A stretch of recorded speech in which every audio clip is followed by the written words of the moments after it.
Shalom! Estamos aqui de volta no Pode Techuvá e temos um assunto que vamos começar a tratar essa semana e ele deve se estender por algumas semanas mais.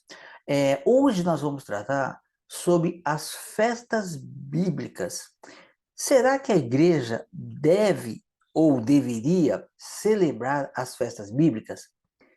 Há muita controvérsia sobre isso, há muitos pastores, há muitos pregadores do evangelho dizendo que isso seria judaizar a igreja, mas uma pergunta fica no ar.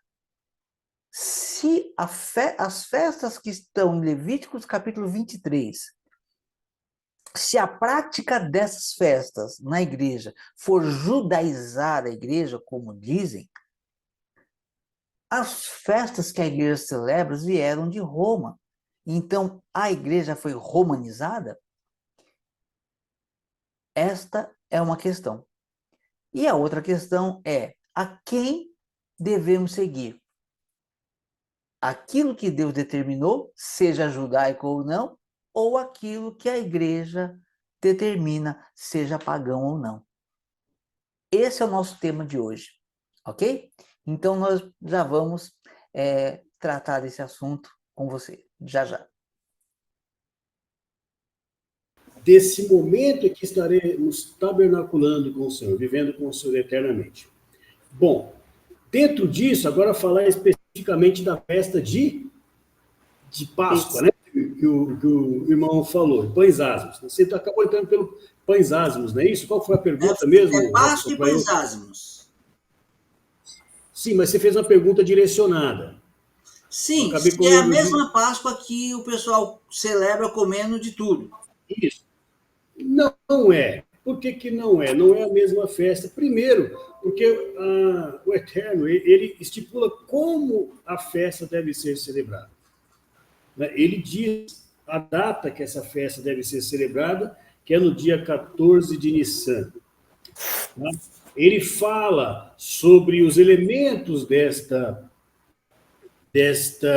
festa, que não é chocolate, que não é outras coisas aí. O cordeiro, que tem um simbolismo muito forte para nós, que cremos em Yeshua, ok? Ou em Jesus, como as pessoas o conhecem. Então, tem um simbolismo muito forte, porque ele é o Cordeiro de Deus que tirou o pecado do mundo. Tá? Então, não é a mesma festa. A outra festa, qual que é o símbolo da festa de Páscoa que a gente tem aí, irmãos? É um coelho. Cordeiro. Não. Essa é do Eterno. Cordeiro é do Eterno. Isso. Mas o chocolate, o símbolo é um coelho. É o coelho. O coelho é um animal puro, certo? E que tem um simbolismo aí de promiscuidade, de coisa assim, tá entendendo? Não tem nada a ver com o Senhor. Nada a ver com o Senhor. Então, só um minutinho. Pronto. Ok? Pode falar, Alex. Eu concluo, não vou me perder, não. Não, só nessa linha de raciocínio que o irmão tá falando aí, eu queria dizer assim, até conversei com muitos irmãos, eu tenho um pensamento assim, eu quero que você já me ajude nesse ponto aí. Você falou sobre o coelho, né, sobre a Páscoa, sobre isso, depois que o irmão Robson mostrou lá, num site, fui pesquisar também, sobre a Páscoa de Reaster, que é uma Páscoa já totalmente diferente, que não é a bíblica que está falando, é uma coisa de cultura paganizada, né? Eu não sei, a minha opinião, pelo que eu entendi pela palavra, o que eu entendi, eu não acho certo assim ficar comprando tipo ovo de chocolate para as crianças, isso e aquilo, e fantasiando coelhinho, essas coisas, como eu vejo muita gente que é cristão por aí que fica fazendo isso com os filhos. Ah, irmão, mas é pagão, mas eu vou comprar porque minha filha passa à vontade, eu não posso fazer isso, tipo, colocando. Se eu não ensinar minha filha desde criança qual é o real sentido dessa festa, então ela não vai entender, porque eu desde criança, nós não comemorava, porque nós éramos de uma denominação que não comemorava as festas.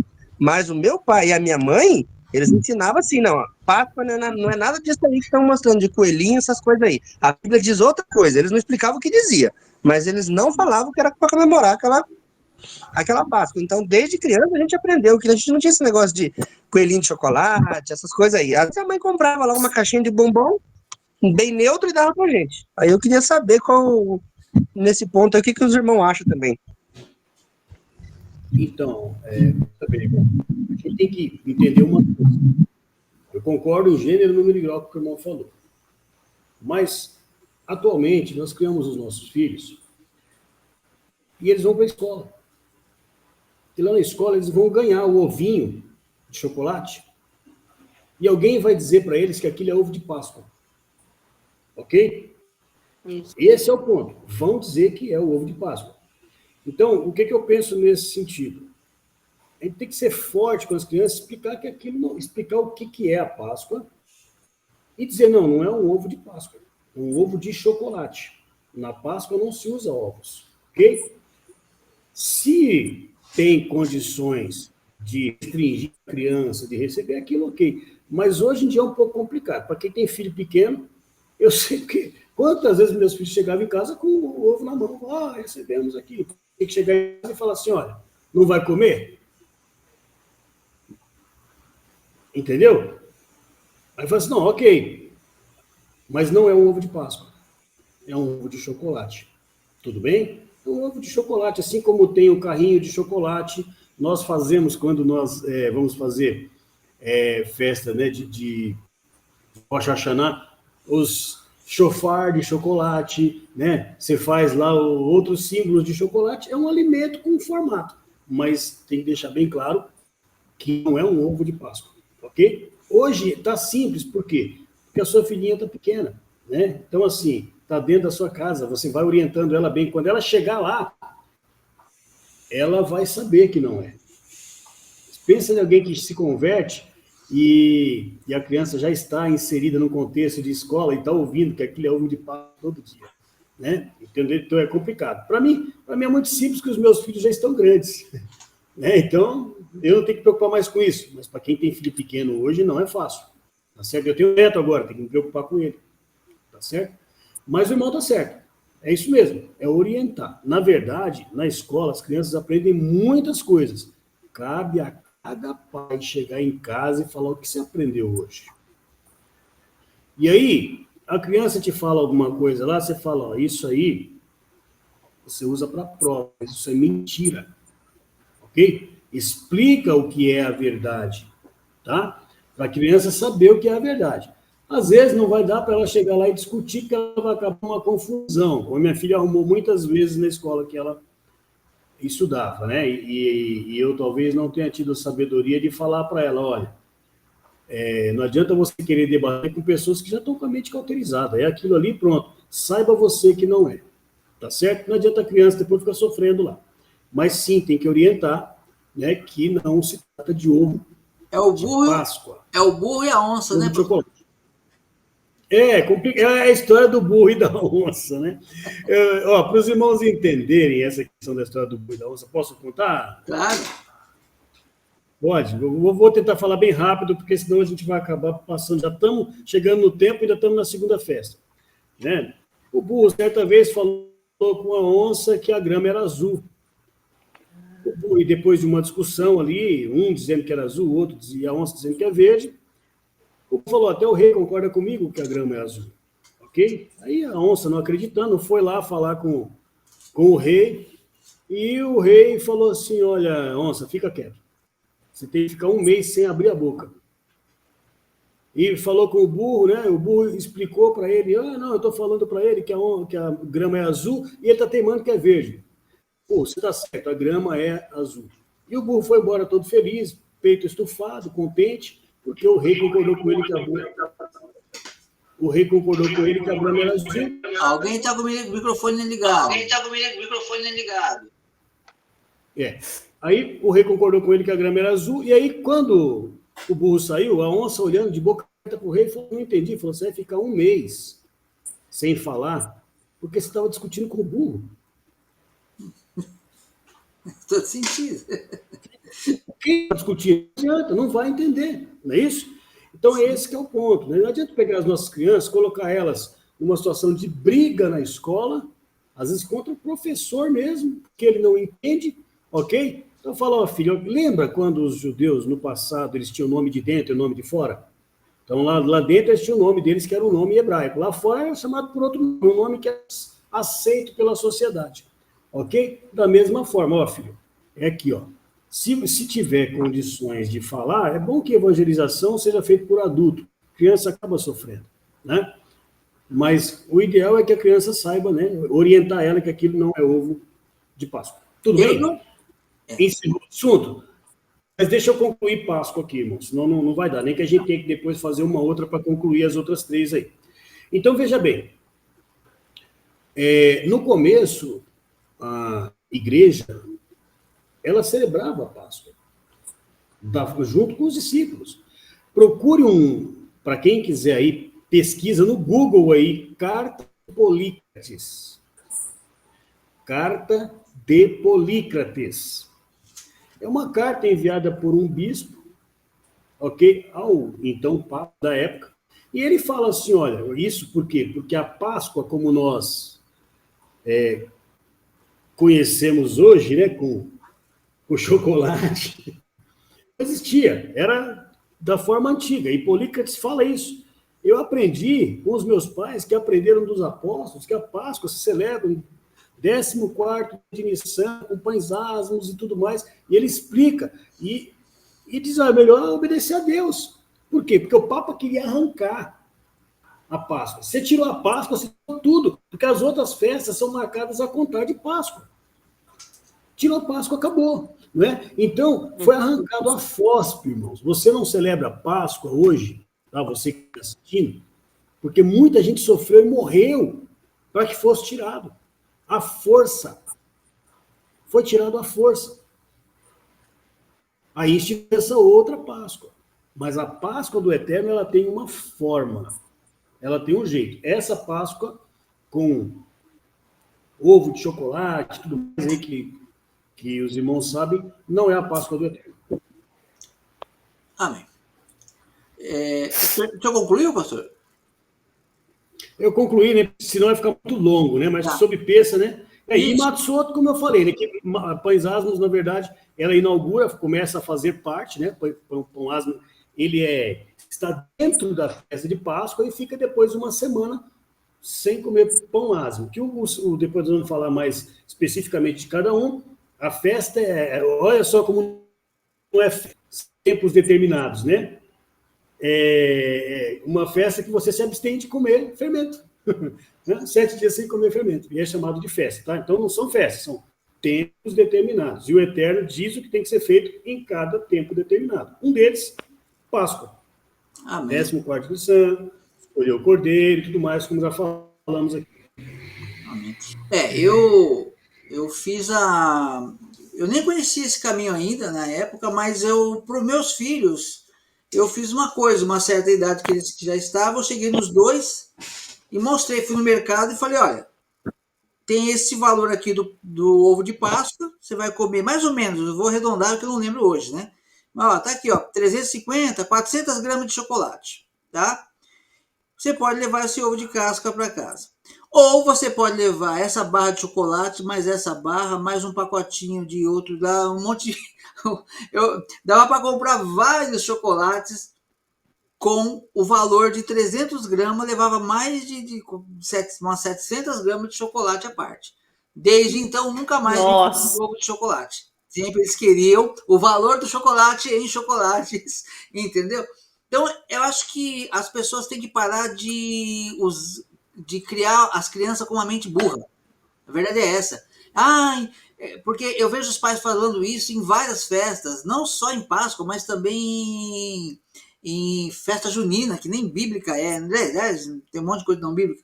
Mas a criança vai ficar traumatizada se ela não fizer o que as outras crianças estão fazendo. Ah, é? E quando tiver lá com 18 anos, tiver os coleguinhas fumando maconha na porta da escola, vai ficar traumatizado se não fumar também? Então começa a ensinar agora que eles são diferentes, para quando eles verem os outros fazendo o que não deve, falar, não, pera um pouquinho, eu sou diferente. Agora, se ele falar, não, a vida toda eu fiz tudo que todo mundo fez, o que eles vão fazer? Eu lembro, rapidinho, eu trabalhei numa empresa Eu entrei com 14 para 15 anos nessa empresa. Eu chegava lá na hora do almoço, meus coleguinhas ia tudo fumar um negocinho na rua. Tudo. Voltava tudo zoado. O grupo de colegas, todos saíam. Eu ficava dormindo lá no meu cantinho. E muito bem, graças a Deus. Aí você fala, todo mundo vai vir aqui também? E aí? Então a gente tem que saber que educação que a gente quer dar para os filhos. Mas amém. Agora, quem leu agora foi a Raquel. Então, a Marlali. Não. O irmão, quer ler para nós a festa de tabernáculos? 33 a. Deixa eu ver.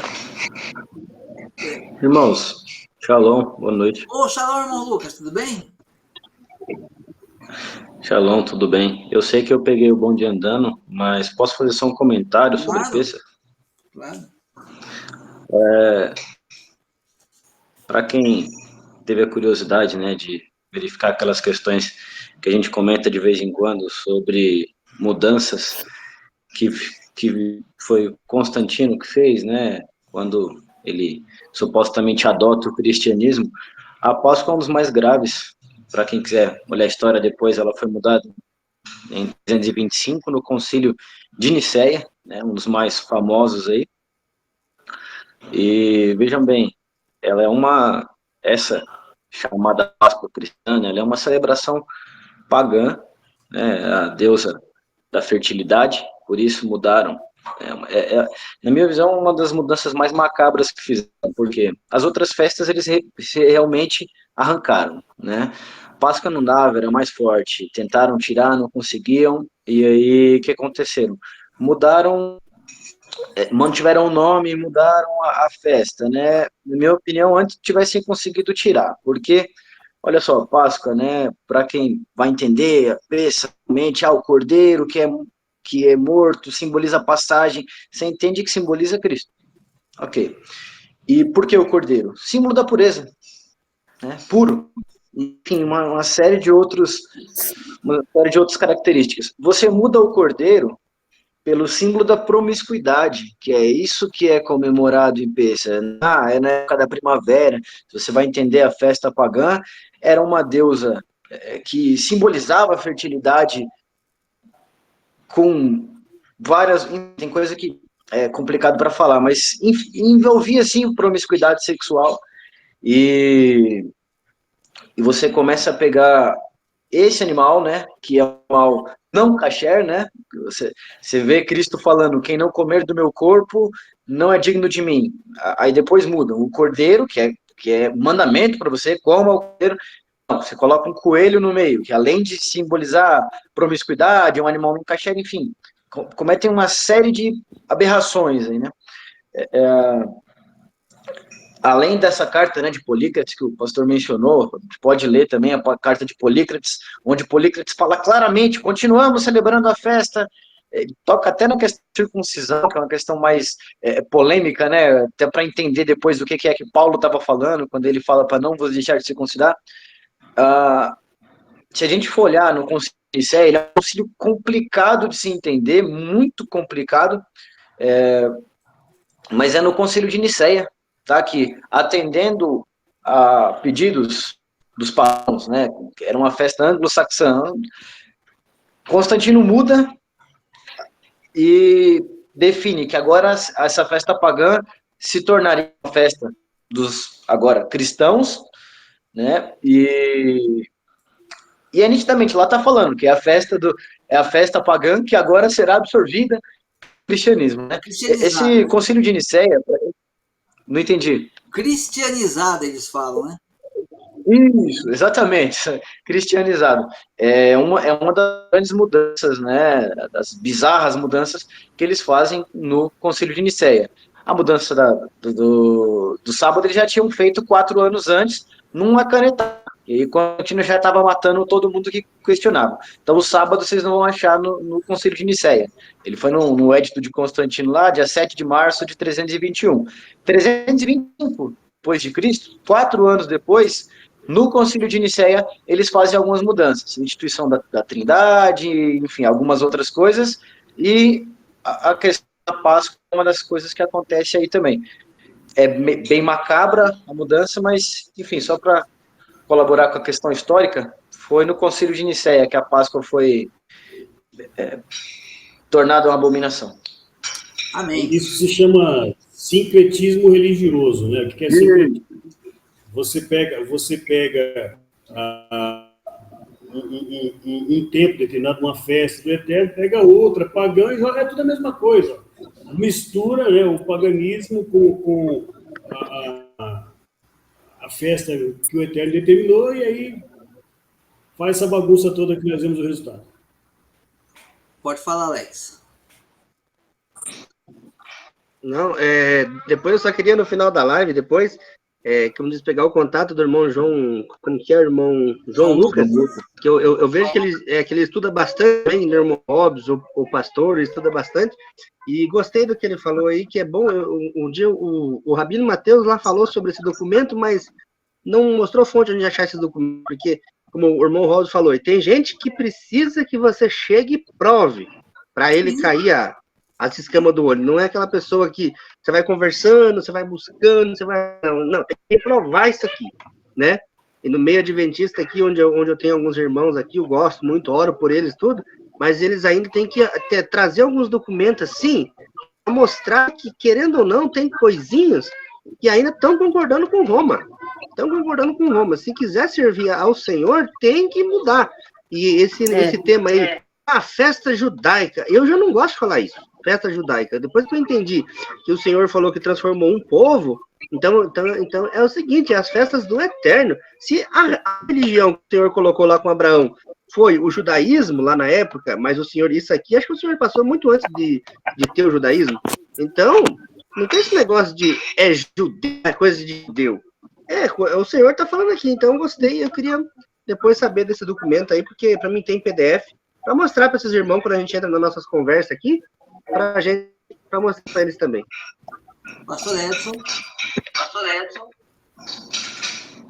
Só uma consideração sobre algo aí que o Alex falou. Ele falou, a religião que o Senhor deixou foi o judaísmo. Aí não é que o Senhor deixou o judaísmo, tá, irmão? Ele não deixou o judaísmo. Ele transcreveu, ele deixou que Moisés escrevesse uma forma de adorá-lo. A receita. E quem tem essa receita hoje é o judaísmo. Okay? Então, assim, ele não deixou o judaísmo, até porque eram 12 tribos. Né? O judaísmo aí representa aí os judeus ali, né? Que acabou ficando todo mundo de Judá. Mas ele deixou uma forma de culto. Ele determinou como se escrevesse um manual de como seria o serviço de adoração ao nome dele. Ok? Falou lá, ele escreveu sobre menorá, falou sobre tzitzit, falou sobre obedecer a Torá, a forma de adorar a Deus obedecendo a Torá. Tudo isso ele foi falando, ó, diga ao povo que faça isso, né?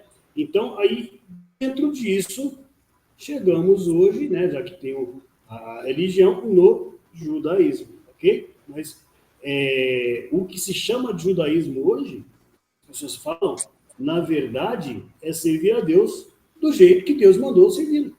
É esse o ponto. Não tem uma religião. A religião do Senhor é adorar.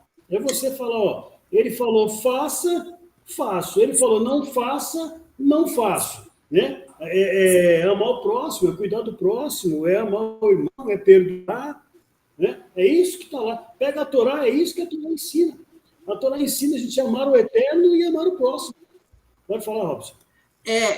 Isso daí tem uma coisa que nem muitos religiosos entenderam, né? E o oficial romano entendeu. Não, senhor. O senhor não precisa da minha casa, não. Eu sei como funciona o sistema. O senhor manda fazer, ele vai lá e faz. Fala, não faz, ele não faz. Então, eu achei interessante isso. Porque Yeshua, na minha concepção, ele veio até para trazer, como diz o pastor Edson, né, para regulagem, a própria religião. Porque a religião ela se excedeu. E Yeshua veio e falou, não, eu vou mostrar para vocês como que é adorar a Deus, como se vive diariamente adorando a Deus. Ô pastor, eu ia pedir um favor para o senhor, eu sei que o senhor já fez, mas para a gente finalizar o estudo, porque senão vai ficar muito grande, não vai dar para ler todo o texto, eu queria então que o senhor fizesse aquele resumo de novo, tá? Passo a passo, olha, sábado, na minha opinião, aí o senhor pode até me corrigir se o senhor tiver uma outra visão, sábado, Yeshua é o Senhor do Shabat. Eu acho que nessa festa representa o Shabat eterno que nós estamos aguardando de Yeshua. Então, o Shabat nos remete à salvação, ao milênio, ao sétimo milênio que está chegando. E aí depois existe toda uma história, não é? O senhor já falou, mas eu ia pedir para o senhor fazer de novo, só para fazer um resumo para a gente fechar esse assunto. Para depois, da semana que vem, Deus permitindo, a gente trabalhar direitinho. Cada um individual. Por exemplo, na Páscoa, nós celebramos a morte do Cordeiro. No Pão Ázimo, a santificação, a purificação, ou por aí vai. Aí depois vem as primícias, os frutos, né? Depois o quê? O Pentecostes, a lei gravada. Depois a expiação. Depois as festas. O que... Vamos lá, vou reformular a questão. Eu não vou falar nome de religião, não. Mas tem uma religião que diz que nós somos idólatras. Até nós que cremos em Yeshua, do modo como os judeus messiânicos, vamos dizer assim, eles não chamam de idólatra, porque eles falam que crer em Yeshua é ser idólatra. Só que todas as nossas festas, elas estão apontando para o Messias, o prometido de Deus, que representa a Deus. Enquanto essa religião, todas as festas apontam para o profeta deles. Mas a gente não vai entrar nesse detalhe. Então, tudo é profeta, profeta, profeta, profeta, profeta, profeta. E no nosso caso, pela Bíblia, a gente não existe essa idolatria. Porque a Bíblia ela fala de um plano de Deus. Então, é isso que eu queria que o senhor explanasse de novo. Vai ficar aqui como um resumo. De repente, eu vou fazer até um corte disso depois, para fazer um vídeo curto. Não de 1 minuto, que não daria para fazer em 1 minuto, mas um videozinho curto, falando sobre a festa. Então, eu peço para o senhor apresentar de sábado a tabernáculos de uma forma resumida a sua ligação com a obra de Deus. O que Deus está apontando em cada uma dessas festas? Bom, vamos tentar ver se a gente consegue abarcar, né, da forma que dentro desse parâmetro que o irmão criou. Mais próximo possível. Vamos lá. Diferentemente dessa religião que o irmão está falando aí, né, que tudo aponta para o profeta dele, né, as festas apontam para o eterno. Ok? Mas nós dizemos que... Porque ele diz, esses são os meus tempos determinados. Os meus tempos, né? Traduzido como festa, solenidade, mas ele diz, esses são os meus tempos determinados. Agora, é interessante, irmãos, que se nós, como eu coloquei aqui, o Shabat, o Shabat, Jesus fala né, Yeshua fala, eu sou o Senhor do Shabat. Eu vejo Yeshua em todas elas. Em todas elas. Por quê? Porque ele é o caminho. Até que nós cheguemos aonde? Ao Pai, tabernacular com Deus, Sukkot. Ele é o caminho. E se nós olharmos nesta construção que eu falei no começo, o sábado, tempo determinado, tem outros tempos determinados. Por exemplo, tem o ano sabático de 7 anos, a terra precisa descansar. 7 semanas de anos, tem um período de jubileu, ok? Tudo isso apontando para tempos determinados pelo Eterno para acontecer algumas coisas. E tudo isso tem uma função de nos ensinar, ok? Agora, se nós formos olhar, e eu não tenho agora como fazer, não tenho uma lousa aqui para explicar para os irmãos, se nós olharmos, Yeshua diz assim, eu sou o caminho, a verdade e a vida. Né? Se nós olharmos essa construção de Páscoa como sendo a sua conversão, entrou na salvação através de Páscoa, Você começou a tirar pecado em Matsot. Você começou a dar frutos em Purim, primícias. Você foi cheio do Espírito em Shavuot, Pentecostes, ok? A misericórdia do Eterno te dá um alerta, olha, dá uma olhada como é que você está aí, trombetas, Rosh Hashanah, né? Yom HaZikaron, né? Dia da lembrança, né? Lembra? Ó, acorda aí, desperta tu que dormes, né? Aí você vai ter um período de introspecção, Yom Kippur, para você poder chegar em Sukkot e tabernacular com o Eterno. Veja que é um caminho que foi traçado desde a sua conversão até o momento de tabernacular com o Senhor. Ok? Se a gente olhar lá em Bereshit, em Gênesis, quando nós vemos o Eterno falar, e plantou o Eterno um jardim no Éden. No Éden não é o jardim, é o local. Ok? É o local. Éden é como se tivesse a casa do Eterno e o caminho entre você entrar e chegar na casa é o Éden e Deus planta um jardim ali. Ok? No Éden. Mas você tem que querer entrar na casa. Tá? E você vê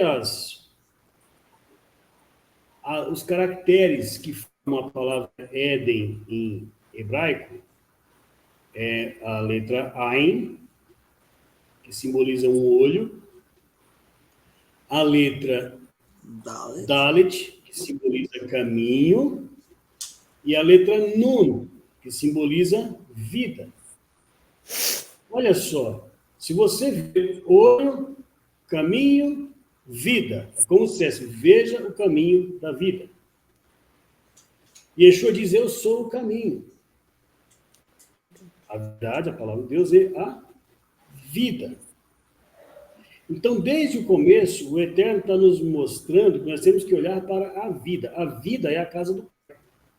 É você chegar, entrar e viver eternamente. Eu sou o caminho que leva até o Pai. Então, quando você olha essas festas e você segue elas, você está caminhando em Yeshua. Yeshua é o caminho. Um caminho que faz você entender que ele morreu por você. Ele derramou seu sangue na cruz por você. Pensa. Ok? Ele fez ele pagou o preço do seu pecado. Mas que diz, vai e não peque mais. Matzot, pão sem fermento. Tá certo? Então você passei por Páscoa, agora eu tenho que passar por Matzot, pão sem fermento. E a consequência disso é que eu começo a dar frutos, primícias. Começa a dar os primeiros frutos. Depois de primícias, você é cheio do Espírito Santo. O Espírito do Eterno. Né? Você é cheio do Espírito do Eterno. Para te capacitar. E o Senhor te lembra, trombetas, olha, os sinais vai te dando sinal, ó, está se cumprindo. Para que você possa buscar o perdão para você, para a sua nação, para a sua comunidade, remissão de pecado. Para que você chegue em tabernáculos, tabernacular. Isso é um processo. Veja que lá em Apocalipse fala agora o tabernáculo de Deus está com os homens. O projeto é esse, é vivermos tabernaculando com o Senhor. É tabernacular com o Senhor. Só que a sua eleição, ela está vinculada a um processo que você tem que obedecer. Não sei se é 2 Pedro ou é 1 Pedro, que diz assim, eleitos segundo a presciência de Deus. Vai. Confira para mim aí, se é, eu faço até questão de ler o texto. 1 Pedro. 1 Pedro, né? 1 Pedro, capítulo 1, versículo 2, então. 1 Pedro, vamos lá. 1 Pedro 1, aqui, ó. Eleitos segundo a presciência de Deus Pai, em santificação do Espírito. O irmão falou muito bem há pouco aí. Asmos é santificação, é tirar pecado. Você se santifica se afastando do pecado.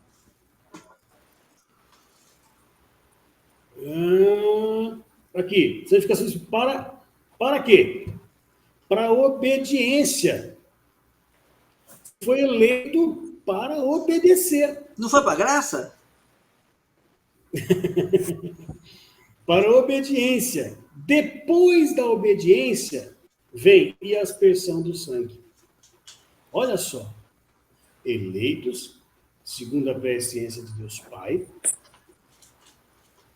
na santificação do Espírito para obedecer. Você obedece à aspersão do sangue, perdão de pecado. Tem um processo aí. Obediência. Obedeço a quê? A Torá. Dentro da Torá está aqui, ó. Aí graça e paz vos seja multiplicado. Ó. Se obedece, a graça te alcança. Se você não obedece, você não recebeu a eleição. Você foi eleito se você obedece. A graça, pastor, nesse caso, deixa eu só fazer um comentário aqui enquanto o senhor está falando, para aproveitar, que às vezes o pessoal me interpreta mal, né? Nós cremos na graça de Deus, e o que seria de nós sem a graça? O problema é que, como disse Tiago, fizeram da graça libertinagem. Por quê? O que ensinam por aí? Não. Para que você vai guardar sábado? Você está na graça. Para que você vai celebrar Pêssego? Você está na graça. Para que você vai celebrar pães ázimos? Você está na graça. Isso é libertinagem. Estão pegando a graça. A graça é diferente. Como que eu vou celebrar o Shabat? Deus vai te dar graça para você conseguir guardar. Como eu vou conseguir para celebrar Páscoa agora? Deus vai te dar graça para você celebrar Páscoa como se deve. Mas uma semana eu não tenho costume. Como que eu vou fazer para celebrar pães ázimos? Deus vai te dar graça para você conseguir alcançar esse objetivo. A graça vai nos ajudar a chegar a tabernáculos, a tabernacular com Ele.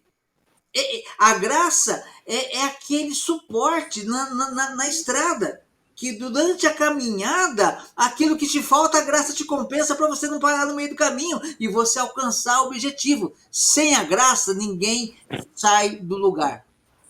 Desculpa, pode falar, pastor. O que acontece, né? A questão de graça. A graça é perdão de pecado, é verdade. Ele rasgou a cédula da dívida que era contra você e pregou na cruz. Mas ele disse, ok, você deve tanto. Está rasgado. Agora vai e não peques mais. Então, ele te perdoou para você poder voltar a Torá. E falar, ok, os seus pecados são perdoados. Né? Dos teus pecados eu não me lembro mais. Mas ele também diz, vá e não peques mais. Aí você fica lembrando ele toda vez dos seus pecados. Ele esqueceu, mas toda vez você fica lembrando, repetindo o pecado. Né? Tá certo? Então, a graça, ela te dá a condição de que, olha, eu uma vez purificado pelo sangue do Cordeiro, que é puro, que é perfeito, que nós podemos agora voltar, ter a liberdade de voltar para a Torá e cumprir. Por quê? Porque Yeshua já morreu por mim. Ele pagou o preço da minha salvação. Né? Então, esse é o ponto. Então, a graça, sim, ela perdoa o pecado pelo sangue de Yeshua. É verdade, mas Yeshua diz, vá e não peques mais. Leia Efésios, capítulo 5, versículo 10. Efésios, capítulo 5, versículo 10. Olha só, pouco tempo atrás eu ouvi um reverendo aí de uma igreja muito importante rasgando a Bíblia, né? Porque ele rasgou Atos 15, né? Atos 15, os discípulos falam para as pessoas para não comer sangue, né? E aí ele disse assim, olha, nada que você fizer vai agradar a Deus. Nada que você fizer vai agradar a Deus. Então você não tem que fazer nada. Coma seu chouriço, faça o que você quiser. Ele não leva em consideração que o mundo mudou por causa de uma regra alimentar, né? Mas tudo bem. Que foi lá o fruto proibido. Mas eu não vou nem entrar nesse mérito. Tá? Eu vou entrar no seguinte: as pessoas, nesse viés de graça que está sendo pregado, estão chegando ao ponto de incentivar comer sangue. Estão anulando, acabou a Bíblia. É só acreditar em Jesus. Ou nele, Meus acreditar irmãos, no reverendo. ou nele, né? Porque Jesus não falou isso, né? Mas o acreditar que ele fala é o acreditar de crer. Vamos ler Efésios 5. Eu vou até abrir aqui a Bíblia, que fica mais fácil. Eu quero deixar isso aqui para os irmãos meditarem muito bem. Efésios 5, olha só o que diz aqui, ó.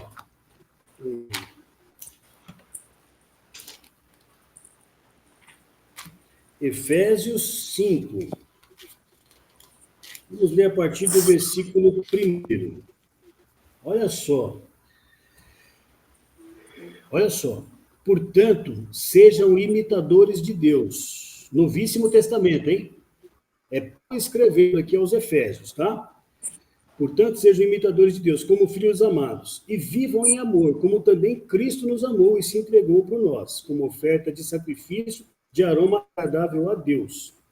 Entre vocês não deve haver nem sequer menção de imoralidade sexual, como também de nenhuma espécie de impureza e cobiça, pois essas coisas não são próprias dos santos. Não haja obscenidade, nem conversas tolas, nem gracejos imorais, que são inconvenientes, mas ao invés disso, ações de graça. Porque vocês podem estar certos disso. Nenhum imoral, ou impuro, ou ganancioso, que é idólatra, tem herança do reino de Deus. Ninguém nos engane com palavras tolas. Você está na graça. Pois por causa destas coisas vem a ira de Deus. Vem sobre os que vivem na desobediência. Portanto, não participem com ele dessas coisas, porque outrora vocês eram trevas, mas agora são luz no Senhor. Vivam como filhos da luz. Pois o fruto da luz consiste da bondade, justiça e verdade. E aprendam a discernir o que é agradável a Deus. Aprendam o que é agradável. Alguns textos falam, descobrindo o que é agradável a Deus. Ou seja, descobrindo a vontade de Deus. Paulo fala isso. Jesus, lá em Mateus 7, já fala, nem todo aquele que me diz Senhor, Senhor, entrará no reino de Deus, mas aquele que faz a vontade do meu Pai que está no céu. Aí vem Paulo e fala, vocês têm que começar a descobrir o que é agradável a Deus. Qual é a vontade do Pai? Onde é que a vontade do Pai está escrita? Está escrita na Torá, onde ele fala, como agora nós lemos há pouco aqui, lá em Levítico, ó como é que começa Levítico aqui, ó. Depois, Levítico 23, 1. Falou o Senhor a Moisés, dizendo, fala aos filhos de Israel, e diz-lhes. Então, veja, Deus fala para Moisés, fala para o povo. Então, ali a vontade de Deus está sendo proclamada ao povo. É lá que está escrito. Então, aquele que faz a vontade do meu Pai que está no céu. Ok? Portanto, graça é importante, nós vivemos dela, precisamos dela, é nela que está a nossa salvação, mas também está em ouvir o nosso mestre, o nosso Senhor, Yeshua, que diz, vá e não peques mais. Ok? Ele nos perdoou, derramou o seu sangue, ó, o Yom Kippur aí, por nós, para perdoar os nossos pecados, para nos dar condições de irmos caminhar rumo ao tabernáculo eterno. E eu encerro por aqui. Só um detalhe, né, sobre isso que você falou, que tem a ver. As pessoas falam assim, não, eu estou pela graça. Olha, é a mesma coisa assim, ó, por exemplo, a pessoa vai ter uma dívida no banco e não paga, por exemplo. Aí o banco vende a dívida dela para outra empresa. Então agora eu não devo mais porque vendeu minha dívida? Não, foi para outra empresa. Agora tem outra pessoa que vai te cobrar. Aqui, olha o que Yeshua disse em Mateus, capítulo 11, 28 e 29. Vinde a mim, todos os que estáis cansados e sobrecarregados, e eu vos aliviarei. Então, veja só, a pessoa está com o jugo de escravo no pescoço, um jugo pesado, que ela já está cansada. Ele fala, vinde a mim, eu vou pagar a sua dívida, que o senhor falou, eu vou rasgar a sua dívida. E Yeshua, então, ele paga a dívida e tira aquele jugo pesado da pessoa. Só que aí a pessoa fala, agora eu estou livre, estou igual um pudo na rua, né? Pulando para todo canto. Não, peraí. Olha o que ele diz. Vinde a mim todos que estáis cansados e sobrecarregados, e eu vou aliviar você, E depois ele diz, tomai sobre vós o meu jugo e aprendei de mim. Ou seja, a pessoa vai continuar com o jugo. Só que ela estava com um jugo pesado, e Yeshua fala, não, agora eu tiro esse jugo pesado, eu vou comprar você, eu vou te comprar para o reino de Deus. Agora você vai usar o meu jugo.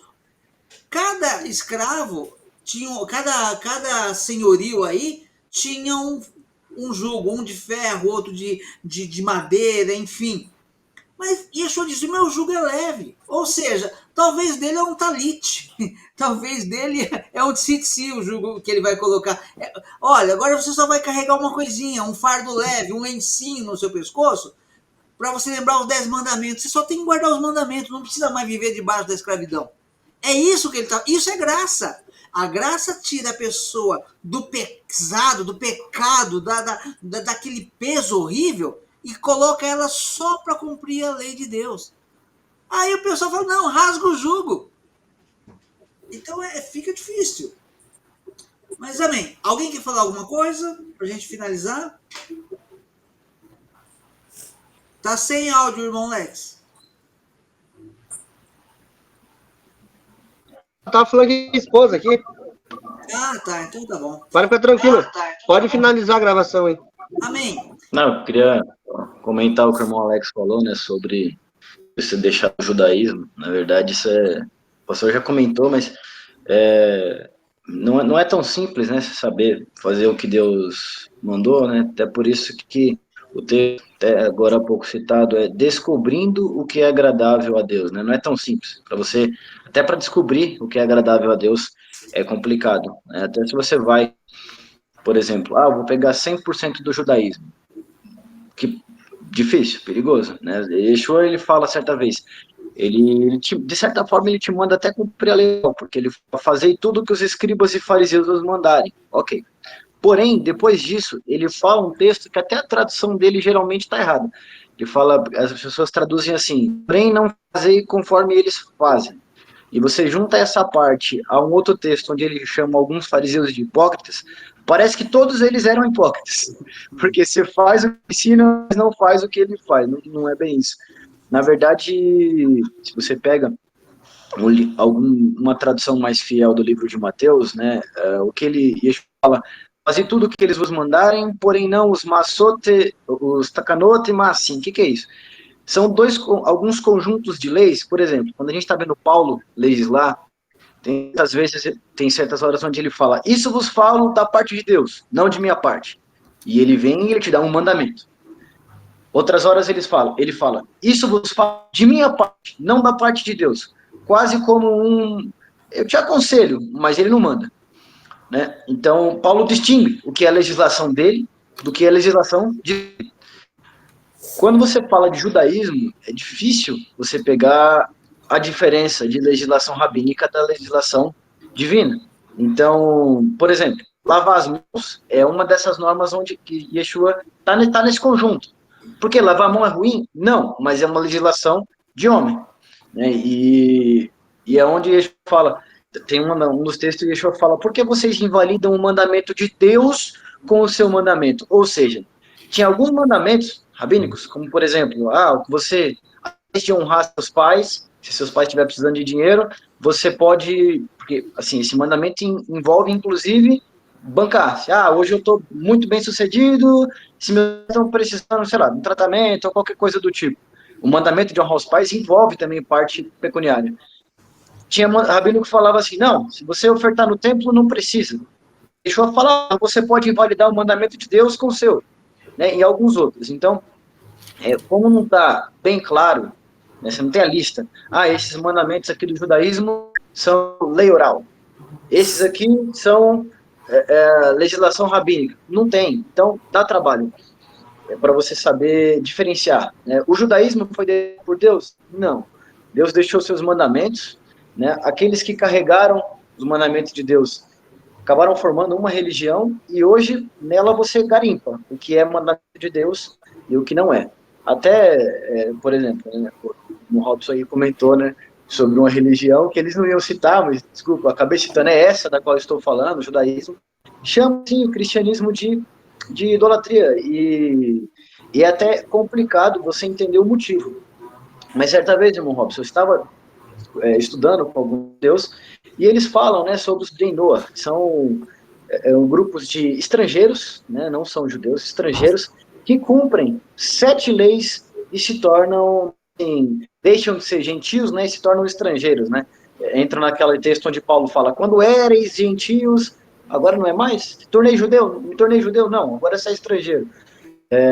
E aí, certa vez eu perguntei para eles, eu falei, então o judeu messiânico é o Bnei Noach, né, porque ele cumpre essas aí.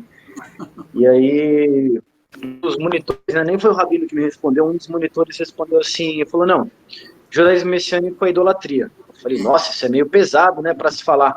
Ele falou, dá uma olhada nisso aqui. E ele me mandou de um dos rabinos, né, do judaísmo messiânico, um dos mais influentes dos Estados Unidos, eu não vou citar nome aqui para não ser antiético, onde foi muito infeliz na sua fala. Né? Você tinha uma sinagoga judaico-messiânica de um lado da rua, e passava uma rua simples e uma igreja protestante do outro lado. Né? E aí, entrevista, e a repórter pergunta, né, porque alguns judeus, né, o judaísmo ortodoxo faz uma distinção muito grande entre o judaísmo e o cristianismo e tal. E aí ele falou, olha só, sabe o que me diferencia daquela igreja ali? E aí ele aponta para a sinagoga e para a igreja protestante. Falou o quê? Falou, a rua. É a mesma coisa. E assim, jogaram isso para mim para falar, tá vendo? É a mesma coisa. Né? Então, eles pegaram um caso, exato, essa aqui é a criptonita. Exato, exatamente. Então, assim, você tem sim igrejas, sinagogas judaico-messiânicas que buscam se aproximar de Deus. Ou você tem umas que viram que cria volume de gente. Sim. E simplesmente coloca. Hoje tem muita igreja colocando lá na frente, coloca um símbolo de uma estrela de Davi, ou chegam inclusive a copiar a Arca da Aliança. Desculpa, vocês sabem de onde eu estou falando, mas assim, dá dinheiro. Dá dinheiro. Daqui a pouco vão se chamar de sinagoga, já tem até o templo. Tem pastor usando então, tem pastor usando talite aí no evangelho. Aí é que tá, o pastor usando talite, se ele está simbolizando, tá certo. Sim, mas agora, você fazer cópia da Arca da Aliança é algo pesado para você fazer. Você vai prestar conta disso depois. Sim, então, assim, é difícil. Mais. Perdão. Desculpa, não ouvi. A Arca da Aliança, a profeta disse que não era nem para lembrar dela mais, nem fazer menção. Jeremias, acho que fala isso. Então, não era para lembrar da Arca da Aliança, não é para você fazer cópia. Aquilo ali foi um mandamento divino para fazer algo bem específico, enfim, não é você profanando o que é santo. Deus faz distinção do santo e do profano, né? E principalmente quando a gente comentou aqui de pegar uma festa, né, divina e enfiar promiscuidade no meio. Você está profanando, tornando comum o que é santo. Se você tem um local onde você nem entende exatamente os mandamentos divinos para você ter certeza de que você está cumprindo, não misture os símbolos de Deus. Sim. E estão fazendo uma salada, estão misturando tudo. Então, assim, tem sim muito local judaísmo messiânico realmente buscando se aproximar de Deus? Tem. E tem muito lugar que só está enchendo de gente? Tem também. Então, a própria diferença, né? Se a gente pega, o pastor citou aí a carta de Polícrates. Você pega a diferença dos cristãos do primeiro século para o cristianismo de hoje em dia. Eu tenho questionamentos de alguns amigos, né, bem próximos, que são cristãos, que eles falam, não, Jesus queria abolir a lei, ou Deus queria que você amasse mais a Jesus do que a ele mesmo. Assim, algumas bizarrices, né? Falam sobre, não, quem é maior, Moisés ou Paulo? Como se Paulo tivesse falar do contra, né? Primeiro eles distorcem o que Paulo fala, aí depois, para endossar o que eles querem dizer que Paulo é maior do que Moisés e ele muda o que Moisés falou. Enfim, são algumas questões, irmão, que são idólatras, né? Então, dentre essas 7 leis aí, né, que o judaísmo aceita, chama, né, das 7 primeiras, que fazem você deixar de ser pagão ou gentio e se torna, né, um estrangeiro, um aproximado, envolve a questão de idolatria, não idolatrar. Essa é a primeira, né? Tira idolatria do seu meio. E hoje, no cristianismo, é difícil você falar quem primeiro sabe o que é idolatria. Nem sabe o que é idolatria. Segundo, é assim, para o judaísmo, tá? Enquanto falarem de trindade, eles não vão aceitar o cristianismo nunca. Enquanto falar, não, olha só, por mais que digam que as festas judaicas apontam para um profeta, o dia que você vê um judeu dizer que o profeta é Deus, ele também já não é mais judeu, porque para a própria comunidade judaica ele está fora. Então, não, Moisés não é Deus. Né? Moisés, até, olha só, outra similaridade entre Jesus e Moisés. Chamam a Torá de Moisés. Por quê? Foi Moisés que escreveu, então Moisés é a palavra, ok, Yeshua também. Ok, palavra. Ele é Deus? Não. Ele foi uma forma de Deus entregar a sua palavra. Deus não morre. Mas ele não é Deus. Exato. Esse é um dos pontos mais delicados, né? Porque o judaísmo chama 99% do cristianismo de idolatria. Por algumas questões bem, bem complicadas. Não saber o que é idolatria, às vezes idolatrar, enfim. O Alex quer falar alguma coisa? Não, não sei se o irmão tá gravando ainda? Tá. Eu vou parar já já. Tá. Então, na hora que você parar, eu falo. Beleza. Então, tá bom, irmão. Alguém quer fazer algum Não, mas vai comentário? ter que editar essa parte aqui, Alex. Não vai dar para ficar com minha... Parece que eu tive um AVC aqui. Ele vai ter que cortar essa parte aí também. Não esquenta, não. Então tá já, irmão. Deus abençoe. Ó, aí o irmão não estava aqui, a hora que a gente resolveu. A partir da semana que vem, a gente vai fazer os estudos na quinta-feira. Quinta-feira, 7 horas da noite. Não vai ser mais de terça. Vai ser de quinta-feira. E a semana que vem, o Eterno permitindo, a gente vai entrar no sábado. Vamos falar sobre o sábado e a cada semana vamos falar sobre uma festa. Então a gente aí, se os irmãos quiserem se preparar, quinta-feira, não agora nessa primeira quinta-feira de dezembro, a gente vai tratar sobre as festas, sobre o Shabat, a festa do Shabat. Amém? Amém. Alguém quer complementar alguma coisa? Acho que é a hora que parar de gravar o Alex. Então tá bom. Deus abençoe a todos. Eu vou estar encerrando a gravação aqui. E até quinta-feira. Até a próxima. Em nome de Yeshua HaMashiach. Vamos lá. Amém.